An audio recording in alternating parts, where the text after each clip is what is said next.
Loan लिया था और आप उसे समय से चुका रहे थे, लेकिन जैसे ही आपने किस्त भरनी बंद की है, रिकवरी एजेंट आकर के घर में बैठे रहते हैं, जबरदस्ती घुसे रहते हैं, आपके साथ गाली गलौज कर रहे हैं, बदतमीजी कर रहे हैं, तो ये वीडियो आप ही के लिए है।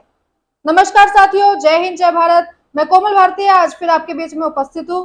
आपको ये बताने आई हूँ कि रिकवरी एजेंट आपके घर आ सकते हैं या नहीं आ सकते हैं। जी हाँ, सही सुना आपने।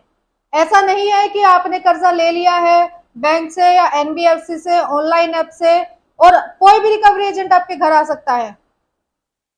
तो रिकवरी एजेंट घर आ सकते हैं, इसके क्या नियम है, कौन नहीं आ सकते हैं, अगर आए तो आपको क्या करना है, इस पर आज बात करेंगे। साथियों, यदि आपने लोन लिया है और आपने मान लीजिए एक किस्त बाउंस हो गई है, दो किस्त बाउंस हो गई है और आप किस्त नहीं भर पा रहे हैं, तो इसके लिए तो सबसे पहले आपको क्या करना होता है, बैंक में एप्लीकेशन लिखनी होती है। इसका क्या प्रोसेस होता है वो मैं आपको अगले वीडियो में बताऊंगी। अगर आप जानना चाहते हैं तो मुझे कमेंट में जरूर बताएं। और रिकवरी एजेंट ने अब आपके घर में आना शुरू कर दिया है, तो सबसे पहले आपको पता होना चाहिए ऐसे कोई भी रिकवरी एजेंट आपके घर नहीं आ सकते हैं बिना इंफॉर्मेशन दिए।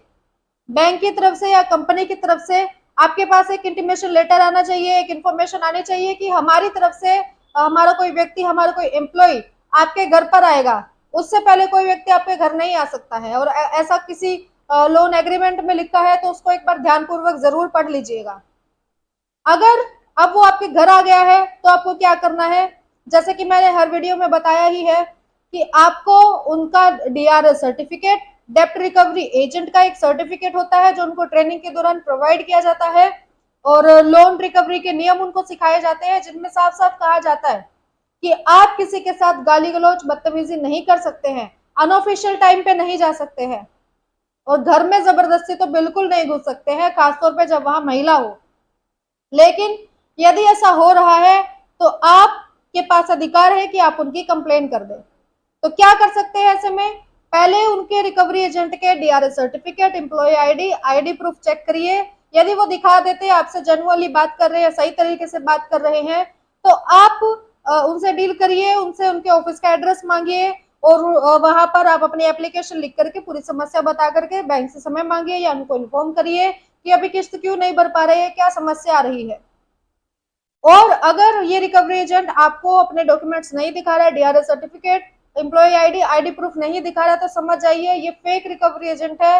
एकदम ये कोई लोकल गुंडा हायर किया हुआ है, क्योंकि ऐसा भी कंपनीज काम करती है, ऑनलाइन ऐप वाले भी ऐसा काम करते हैं, कुछ बैंक्स भी काम करते हैं, कुछ एनबीएफसी कंपनीज भी काम करती है कि किसी कंपनी को हायर कर लिया और वहां के लोग जो है 100-200 लोग बैठे होते हैं। वो 100-200 लोगों के पास 100-200 नंबर भी होते हैं। आप एक फोन नहीं उठाएंगे, दूसरे से तुरंत कॉल आ जाएगा, दूसरा नहीं उठाएंगे, तीसरे से आ जाएगा, तीसरा नहीं उठाएंगे, चौथे से, ऐसे पूरे दिन भर में आपके पास कॉल्स आती रहेंगी और हर बार अलग नंबर से ही आएंगी। और आपने ये नोटिस भी किया होगा, तो उन लोगों के पास डीआरएस सर्टिफिकेट और एम्प्लॉय आईडी नहीं होती है, तो आपको ये चेक जरूर कर लेना है।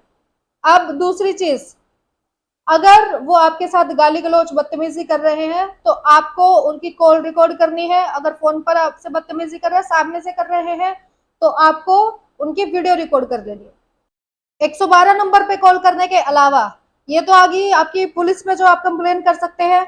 और इसके अलावा आप जब भी किसी भी रिकवरी एजेंट से बात करते हैं तो उनका फोटो आपके पास होना ही चाहिए, और कोशिश करिए कि उनका नंबर भी आपके पास हो। वैसे तो जो 3 डॉक्यूमेंट आप चेक करेंगे उसमें सारी डिटेल्स आ ही जाएंगी, और ये आपको आपके पास होनी ही चाहिए। आप क्या कर सकते हैं कि जिस भी कंपनी से वो रिकवरी एजेंट खुद को बता रहा है, जिस भी बैंक से बता रहा है, आप उनके ऑफिस जाकर के, हेड ऑफिस में भी, रीजनल ऑफिस में भी, आप उनकी कंप्लेन दर्ज कर सकते हैं।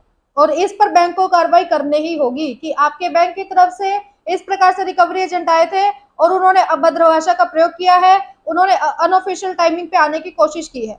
अनऑफिशियल टाइम यानी कि सुबह मान लीजिए 7-8-9 बजे से पहले और शाम को 7-8 बजे के बाद।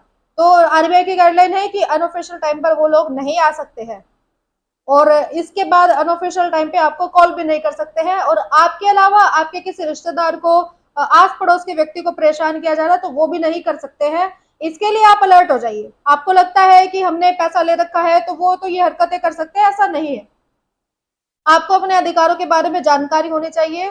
तो साथियों, यदि आपके साथ ऐसा हो रहा है या किसी के साथ भी ऐसा हो रहा है तो हमें इसके बारे में जरूर बताएं। आपकी मदद करने का प्रयास किया जाएगा और जो आपको गाइडेंस दी जा रही है और उस पर काम करने की कोशिश करिए। और आगे इसी तरह की वीडियो चाहते हैं, कोई भी समस्या आ रही है किसी भी प्रकार की, तो मुझे कमेंट में जरूर बताएं ताकि आपको गाइड किया जा सके। जय हिंद, जय भारत।